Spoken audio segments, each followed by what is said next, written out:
Good afternoon, people. In a previous video I showed you this, an ammo box torch or flashlight with a big LED driving light attached to it. Inside, an 18 amp hour sealed lead acid battery with a charging circuit mounted inside there. But I had a few problems with it. Every time I opened the lid, I couldn't detach the lid from the rest of the actual box because it was attached via cables. And the actual charging circuit inside it was so slow. It took 36 hours to charge that battery. Too much. So this here was the original bracket that went inside there, that contained everything and held the battery in place. So I took it out to modify it, and every time I tried to do so I made it worse. I drilled more holes in it and started looking terrible. So anyway, I took it out, emptied it and stripped it. Chucked that to one side, and then I constructed this piece, as yet unfinished. But with any luck, I am going to fit inside it all of these components and go for a smaller fuse holder. I was trying to go for the 5AG for ease of use and everything, but I found that they're very difficult to find, and yeah, just a pain in the butt. But anyway,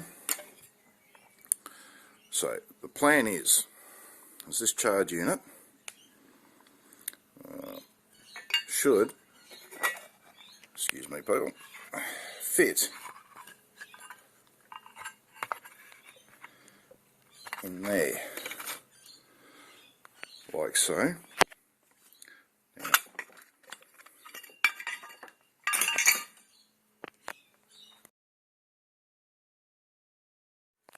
yeah, so with any luck, the solar charging unit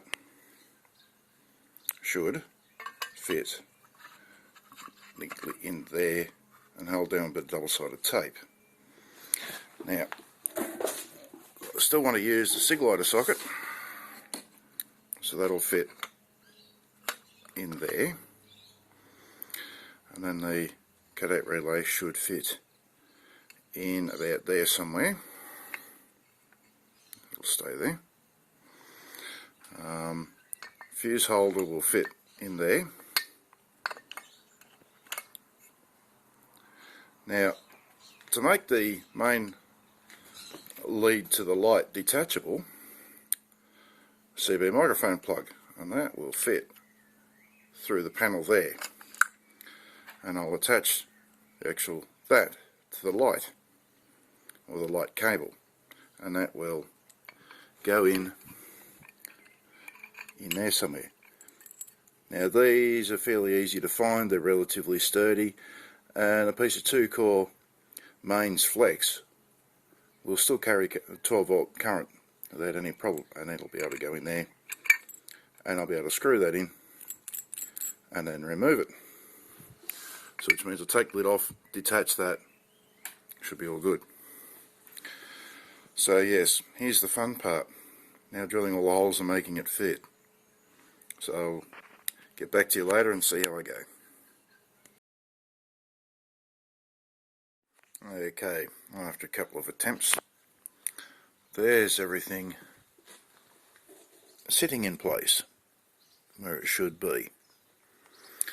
And yes, there is an extra hole there that I drilled that I shouldn't have, but it's there. So yeah, there we go.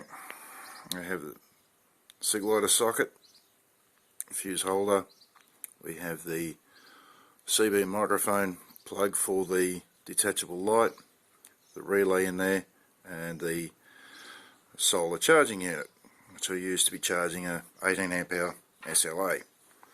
The only other thing I've got to do now is test fit this into the box and make sure I've got enough room to put that, which is an XLR input socket which I use for my charge inputs, to make sure that that's going to fit on the panel of the actual box itself without obstructing anything else in here. I should be okay,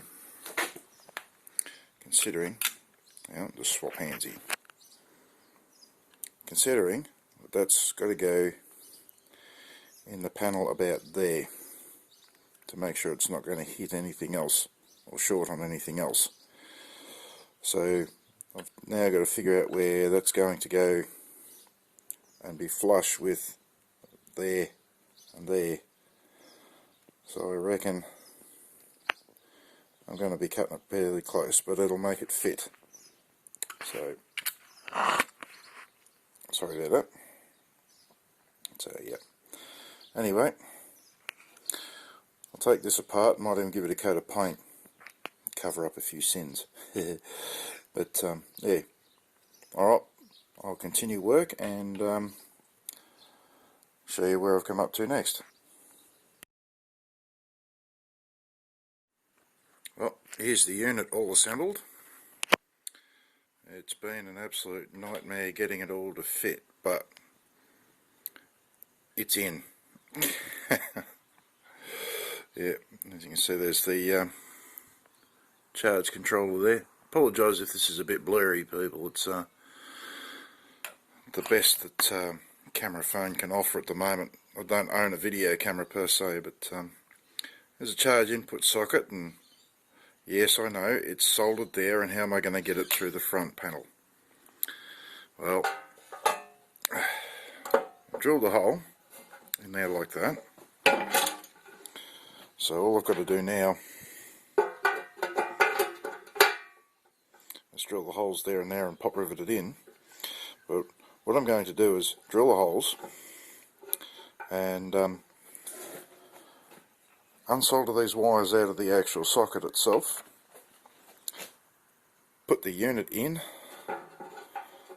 poke the wires out through the hole, poke the wires out through here, solder them back on there, put it in, rivet it, and then I can slide that unit back in where it should fit. But so far it's actually looking good. It's going to fit nicely, and I can put some of that foam sleeping padding, foam sleeping mat padding in there for the battery, just to sort of soften the blow of it a little bit and pack it in nicely. And the back of this will act as a backstop to stop the battery from flying around. But, yeah. But I've tested it all, and it actually works. And when I remove power off here, the relay kicks out and removes power from the PV unit, and that way when I leave it sit, it's not drawing power from the battery. So yeah, anyway, I'll go ahead and install it all, put it all back together, and see how we go from there. Catch you later. Alright people, here we are. One of the last stages.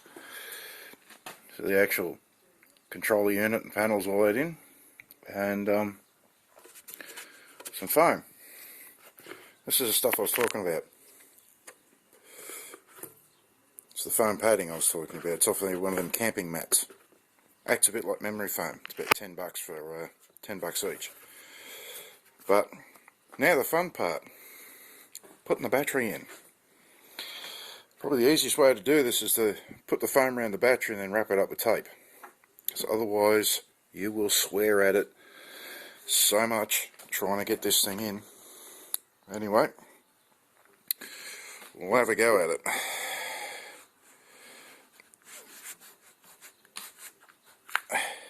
Oops.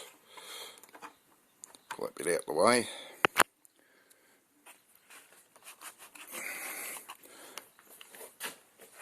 Oh. Okay, whoops. Yep, that's the reason why we ended up in the voice. Oh, Jesus.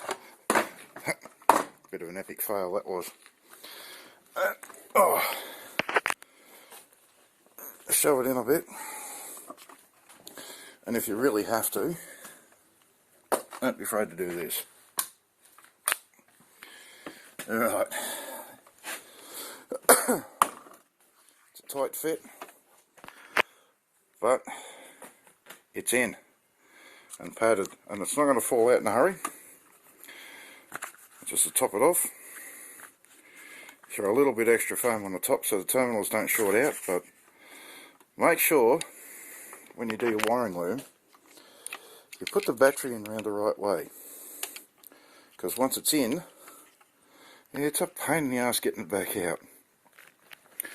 But yeah, alright, battery's in. Come back in a few and show you the finished product. And we're back after the final little bit that we've done. I've installed the CB microphone plug as a power plug that goes to the switch for the light. Now the reason I've done this is because beforehand I had issues, because this was actually permanently wired to the rest of the unit, and it made it difficult if you wanted to get it apart or service it or do anything else with it, because that was attached and it would cause problems. So now what I've done is made it detachable. So now we'll put the thing back together. You have to forgive me doing this one-handed, people. There we go. That's on. Now, line this up. I'm only using 2 pins, but 4 pins is the most common. So it's the easiest to find. So we'll go ahead and plug that in there. In.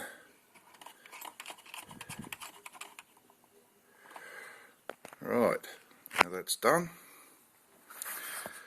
We'll put our piece of foam back in the top. So that's just to hold the battery down, not that it's going to go anywhere, but just in case it does bounce, so the terminals don't short out on the lid. Because with the system I've got here, because I'm using a used automotive cigarette lighter socket, the body of it is actually earthed to negative, so which makes the body of the actual case now negatively earthed, which is kind of a worry. So you've got to be real careful if you're disconnecting your positive so that it doesn't short out against the side of the case. So as with most car batteries, you undo the negative first and then you can do whatever the hell you please with that. But yeah, so that's just padding and electrical insulation, and that does a damn good job. So we'll close it up, make sure that the cable hooks in.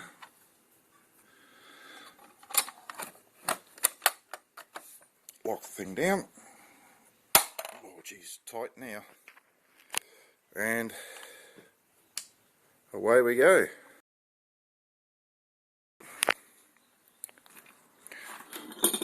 Pick up my right angle XLR socket, plug it in, and there we go. We're on charge. Well, at the moment it's charging off that, which there's a 33 amp hour battery in there, but anyway, there you go. But yeah, by all means people, a very, very good portable lighting system. Go ahead and copy it. And I will make one mention too, with these LED driving lights, there's 2 different varieties. There's one that is a linear a linear driver, and there's another one that's a switch mode driver. By that, with this particular variety, as the battery volts drop here, the amount of current required to run it also drops directly with it. With other types, which I'm not exactly sure whether they're linear or switch mode supply, I'm not sure which one this is, but the other ones that I've got, what happens is when you drop the volts back, the current actually increases, which causes your battery to go flat a lot quicker and could kill it. But I've used the one that actually the current drops back as the volts drop back. So that gives me a bit more life and they're less likely to kill the battery. So there you have it, people. Hope you like.